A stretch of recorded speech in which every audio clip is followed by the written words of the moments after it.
Денес во Гевгелија се отвара нова канцеларија, нови простории на Демократскиот сојуз. На отворањето присутен е и председателот на Демократскиот сојуз на Македонија, господинот Павле Трајанов.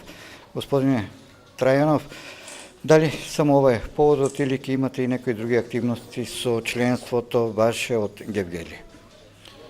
Добро, значи последните 2 месеци отвараме повеќе штабови на Демократскиот сојуз, повеќе канцеларии. Вечер сме овде во Гевгелија во функција на подготовките за престојните парламентарни избори, се разбира и председателски избори. Демократскиот сојуз во полека ги раздвижува подрачните организации на Демократскиот сојуз. Денеска сме во Гевгелија, ќе разговараме за отворените политички прашања, но во функција на подготовки за престојните избори. Ние како политичка партија веќе работиме на изборната програма, подготвуваме програма која што се темели на неколку основни битни приоритети. Тоа е да се обезбеди во наредниот период подинамичен, позабрзан економски развој, да обезбедиме владењето на правото, да профункционират демократските институции. Сме за тоа и натаму стануваме борба против криминалот, против корупцијата и се разбира се обезбеди слобода на изразувањето, слобода на медиумите како една од важните движечки сили во државата. Така да тие се параметрите на нашата изборна програма, работат голем број на експерти на програмата и согласно предвидените рокови во изборниот циклус ќе биде и промовирана.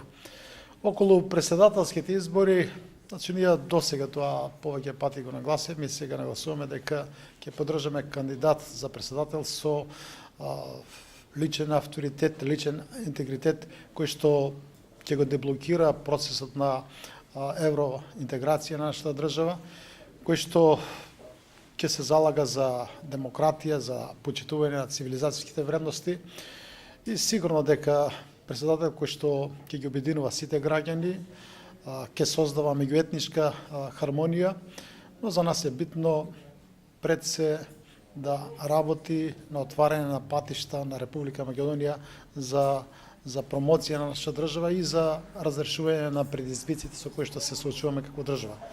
Тоа се нашите приоритетни задачи, активности и се надеваме дека овој огромен интерес на млади кадри кои што влегуваат во Демократскиот сојуз, тоа ни дава за право дека да се надеваме дека ќе имаме голема поддршка на престојните избори. Ќе биде ли тоа кандидатот на ВМРО ДПМН? Значи се уште за тоа не сме разговарале, ние сме дел од коалицијата. Очекуваме утре да биде избран кандидатот кој што ќе го поддржат делегатите на ВМРО ДПМН. За секој случај, како политичка партија, ќе инсистираме дел од нашите програмски приоритети да бидат вклучени во платформата на идниот кандидат за председател и ќе инсистираме на конкретен договор како гаранција дека ќе се залага за демократија, за почитување на основните цивилизацијски вредности и што е најбитно, значи нема да скршне од курсот за Македонија што побрзо да биде член од Европската унија и полноправен член на НАТО. Така да тие се некои наши параметри од кои што ние како партија не отстапуваме. Рековте, ќе има ли и парламентарни избори? Да, ќе има избори, сите партии го знаат тоа, и граѓаните знаат дека ќе има избори. Вечерва ќе има коалицијата средба на која што ќе се донесе одлука за учество на престојните избори. Најверојатно од текот на идната недела парламентот ќе донесе одлука за само распуштање и ќе се создадат уставни и законски можности за предвремени избори.